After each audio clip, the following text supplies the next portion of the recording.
30 de marzo de 1282, lunes de Pascua, en Palermo, Sicilia. Suenan las campanas de la iglesia del Santo Espíritu para las oraciones de la tarde. En las calles la gente bebe, come, celebra y de repente, sin que ningún gran general haya desplegado un mapa, sin ejércitos alineándose en el campo de batalla y sin declaraciones oficiales, Absolutamente ninguna. pues empieza una masacre. En cuestión de unas pocas semanas, 8.000 franceses son asesinados en toda la isla con una violencia, absolutamente despiadada. Sí, es que es un estallido que hace saltar por los aires todas las convenciones de la geopolítica medieval. O sea, el tablero de poder europeo colapsa en medio de un nivel de brutalidad visceral que, si lees las crónicas de la época, las describen con un pánico auténtico.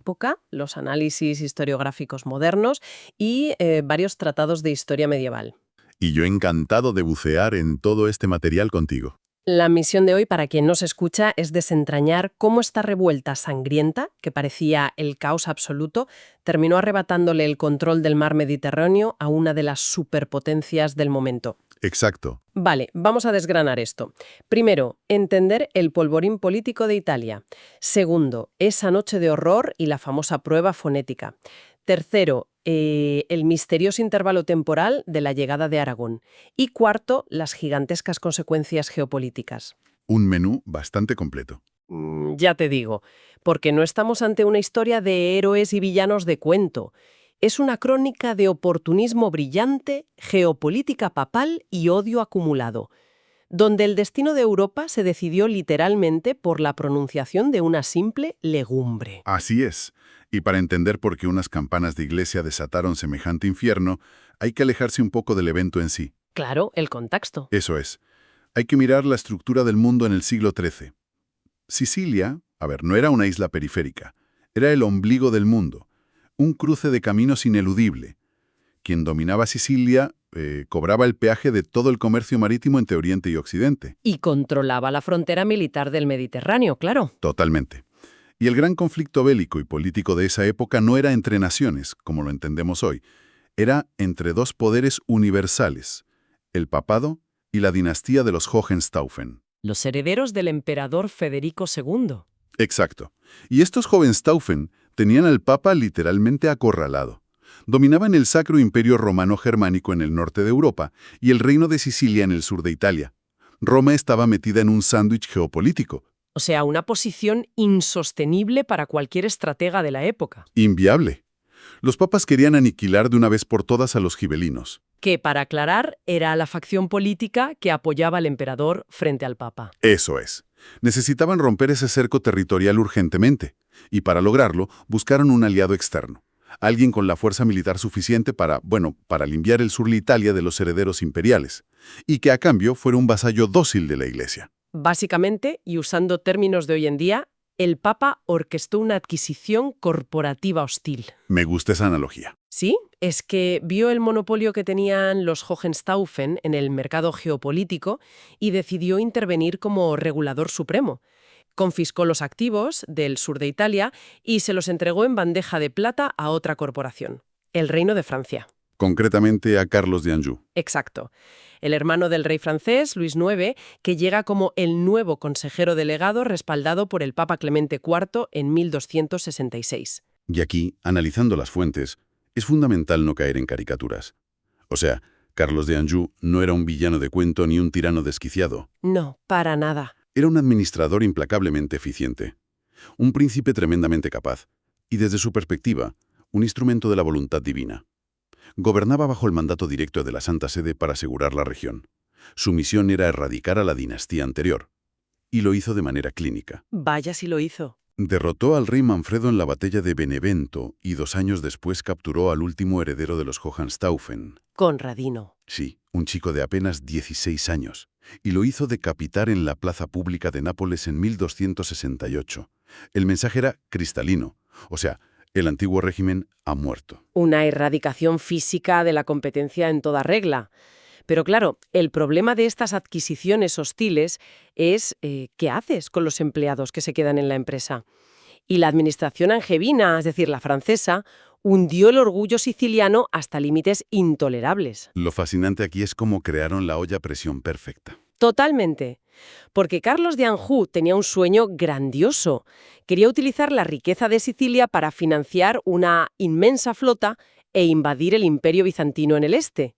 Y para pagar ese proyecto megalómano, asfixió a los sicilianos con impuestos brutales. Y no fue solo una cuestión fiscal, fíjate. Fue un desmantelamiento sistemático de su identidad política. Sicilia llevaba décadas siendo el centro de un imperio floreciente. Tenían una cultura sofisticada, muy multicultural.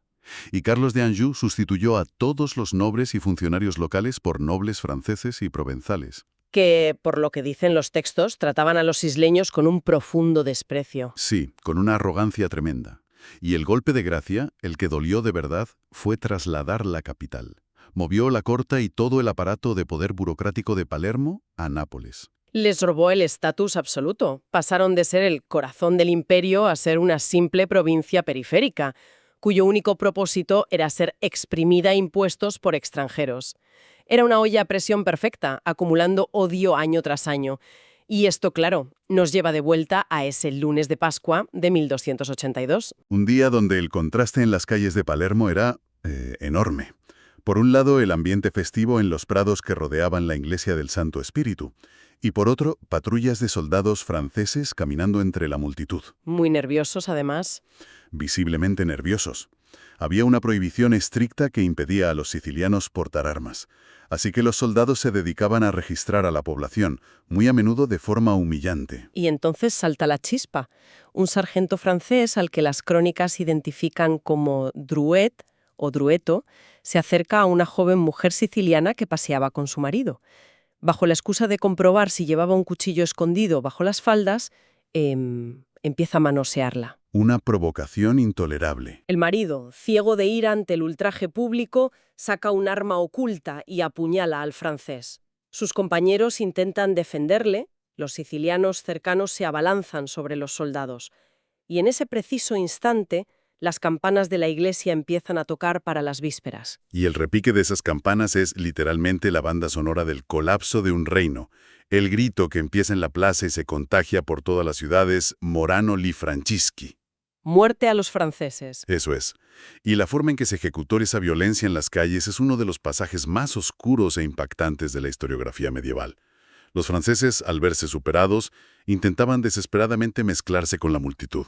Se quitaban las insignias, se ponían ropas locales, intentaban pasar desapercibidos en las callejuelas. Y para evitarlo, crearon un sistema de identificación inmediato, una prueba rápida sin jueces ni tribunales, basada puramente en la lingüística. Atrapaban a un sospechoso en la calle, le ponían un cuchillo en el cuello y lo obligaban a pronunciar una sola palabra en dialecto siciliano. Ziciri, Ziciri. que significa garbanzos. Vamos a ralentizar un poco aquí, porque hay que entender la mecánica fonética detrás de esta trampa mortal. Es fascinante y aterradora a partes iguales. Sí, cuéntanos cómo funcionaba exactamente. A ver, en el dialecto siciliano, la pronunciación de Ziciri implica un sonido africado sordo. Es la che fuerte nuestra. De che, claro. Exacto. Pero el sistema fonológico del francés de la época, y de hecho el moderno también, carece de ese sonido específico en esa posición. Así que cuando un francés, completamente aterrorizado y con un cuchillo en la garganta, intentaba decir la palabra, inevitablemente sibilaba. O sea, no le salía. No podía. Decía algo más parecido a shishiri o sisiri. Madre mía. Ese mínimo desliz en la lengua, un simple fonema mal colocado, era una confesión innegable. Su sentencia de muerte. Y se ejecutaba allí mismo en la calle. No había piedad ninguna. Murieron 8.000 personas a lo largo y ancho de la isla durante las siguientes semanas. 8.000. Y aquí es vital que, al revisar estos eventos, la audiencia tenga claro que no podemos romantizar esta revuelta. No fue una noble rebelión campesina de una película. Para nada. Fue un exterminio planificado desde el odio más absoluto y visceral. Las turbas asaltaban los conventos dominicos y franciscanos para asesinar a los monjes de origen francés en los mismísimos altares. ¡Qué barbaridad! Hay registros horripilantes que detallan cómo apresaban a mujeres sicilianas embarazadas que estaban casadas con franceses. Y las abrían vivas. Uf, qué fuerte. Las abrían para matar a los fetos y erradicar así cualquier línea de sangre, cualquier huella genética francesa en la isla. El horror fue muy específico y muy despiadado. Pero, a ver, analizando esto, hay algo en las crónicas y en esta brutalidad que no me cuadra del todo. una erradicación tan sistemática, masacrando a 8.000 personas simultáneamente en varias ciudades de una isla, ¿de verdad ocurre de forma espontánea porque un sargento borracho toca a una mujer? Ya parece demasiada casualidad. Requiere muchísima coordinación táctica. Había alguien moviendo los hilos en la sombra. Ese es precisamente el gran debate historiográfico moderno frente al tradicional. La visión tradicional a menudo apunta a una conspiración a gran escala. Apuntan a un personaje llamado Juan de Prósida. Ah, el noble siciliano. Sí, un noble y médico exiliado que trabajaba para la corona de Aragón. Algunos argumentan que Prósida llevaba años viajando en secreto, financiado por el oro del emperador bizantino Miguel VIII Paleólogo. Claro, porque al emperador bizantino le aterraba la flota que Carlos de Anjou estaba construyendo en Sicilia para invadir Constantinopla. Exacto, por lo que financiar una revuelta local era una maniobra de supervivencia perfecta para Bizancio. Tiene toda la lógica diplomática del mundo. Bizancio pone el dinero, la resistencia siciliana pone la sangre y el imperio francés se ahoga en su propio territorio. Pero, una vez que la matanza termina y los franceses son borrados del mapa de Sicilia, la isla se queda en un vacío de poder absoluto. Completamente huérfana de autoridad. Los sicilianos intentan formar comunas independientes y, fíjate, le piden protección al Papa Martín IV. Pero el Papa, que es de origen francés y aliado a muerte de la familia Anjou, les da un portazo en la cara tremendo. Lógico desde su punto de vista. Están solos frente al inminente contraataque de la superpotencia de su tiempo, y aquí es donde se pone realmente interesante, porque entra la corona de Aragón. Y entra con una excusa legal inmejorable.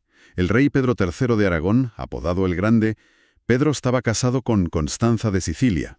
Y Constanza era la hija de Manfredo, el rey asesinado por Carlos de Anjou. O sea, al haber sido decapitado el joven Contradino, Constanza era la heredera legítima de los derechos de la dinastía de los Hohenstaufen. Justo. Esto le proporcionaba a Pedro III el marco legal perfecto para intervenir. Reclamaba el reino no como un conquistador extranjero, sino como el esposo de la legítima reina. Pero, a ver, hay un detalle cronológico en los documentos que desmitifica un poco esa figura del rey heroico que acude al rescate a lomos de su caballo. Las vísperas, la masacre, estallan a finales de marzo. Sin embargo, Pedro III no desembarca en Trapani, en la costa de Sicilia, hasta el 29 o 30 de agosto. Hay que enfatizar mucho esto. Estamos hablando de 5 meses enteros de silencio. 5 meses. Y ese lapso de 5 meses es la clave absoluta para entender la mente de un maestro de la geopolítica. Ese número es la evidencia de la preparación. Durante esos 5 meses, Pedro III estaba en la costa del norte de África, en Coyo. Sí, con una armada inmensa y pertrechada hasta los dientes. Oficialmente, estaba allí en una expedición de castigo contra el emir de Túnez. Pero la realidad militar es que esa armada estaba lista, y a muy pocos días de navegación de Sicilia. Ese número, los 5 meses, demuestra que tenía los medios listos para intervenir, pero el retraso es la evidencia de que esperó deliberadamente el momento exacto. Es que sería ingenuo ver a Pedro III como un salvador desinteresado. Era un oportunista brillante. Si desembarca en abril, justo después de la masacre, toda Europa lo señala como el autor intelectual de las vísperas. Y se enfrenta a una coalición continental de inmediato. Claro. Así que aplica un oportunismo clínico que le beneficiaba en su rivalidad por el Mediterráneo. Deja que los sicilianos se desangren luchando solos contra los primeros asaltos franceses. Deja que el Papa los rechace. Deja que la desesperación crezca. Exacto. Hasta que el Parlamento siciliano no tiene más remedio que enviarle una embajada oficial a África, rogándole prácticamente de rodillas que acepte la corona y los salve. Fue una partida de ajedrez jugada a la perfección, sin duda. Llega en agosto como el salvador ungido por el pueblo, legitimado por la necesidad extrema de los sicilianos y por los derechos dinásticos de su esposa. Y en septiembre de 1282, Pedro III es coronado rey de Sicilia en Palermo, unificando bajo su control el comercio del Mediterráneo occidental. Pero claro, el Papa Martín IV no se iba a quedar mirando cómo Aragón desmantelaba el tablero geopolítico que la Iglesia llevaba décadas construyendo. Ni de broma. La audacia de Pedro al aceptar la corona no iba a quedar sin respuesta. La reacción papal es implacable y convierte este conflicto local en una auténtica guerra de proporciones europeas. Una guerra mundial del siglo XIII. Se podría decir así, sí. El Papa utiliza todo su arsenal. Primero, excomulga a Pedro III. Esto, en la Edad Media, equivalía a declarar que los súbditos del rey quedaban libres de cualquier obligación de lealtad. Una bomba diplomática. Pero va más allá. Declara una cruzada oficial contra la corona de Aragón. Despoja formalmente a Pedro de todos sus territorios ibéricos y se los regala al hijo del rey de Francia, Felipe III.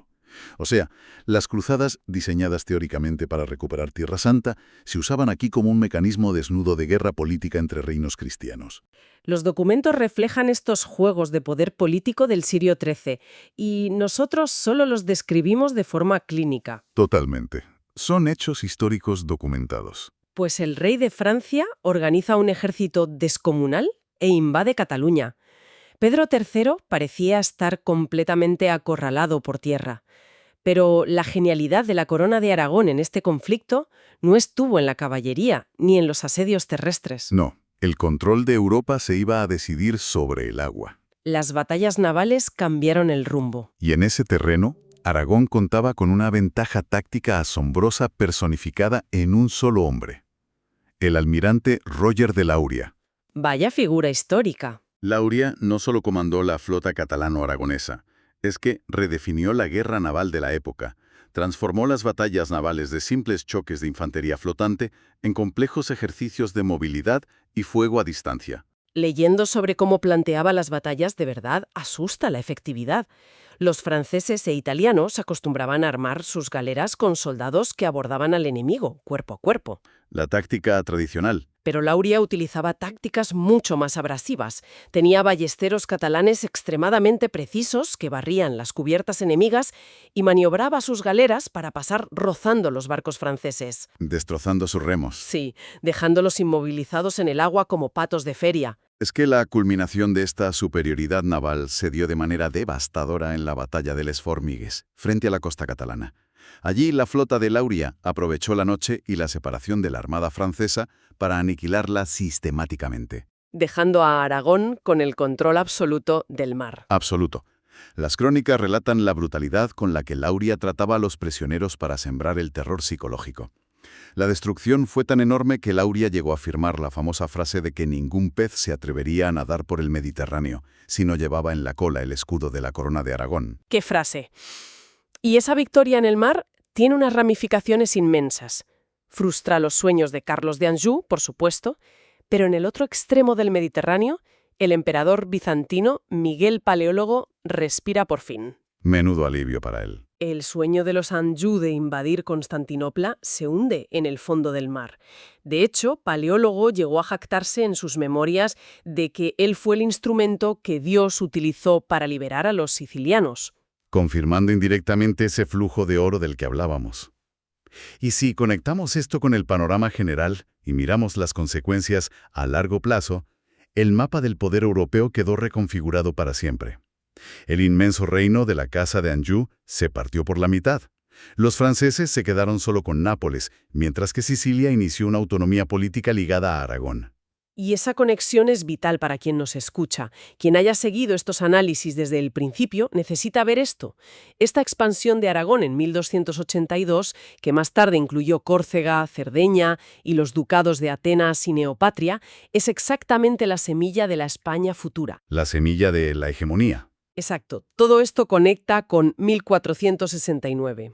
Cuando el rey Fernando el Católico se casa con Isabel de Castilla, el enorme peso y control del Mediterráneo que aporta al matrimonio nació precisamente de las vísperas sicilianas en 1282.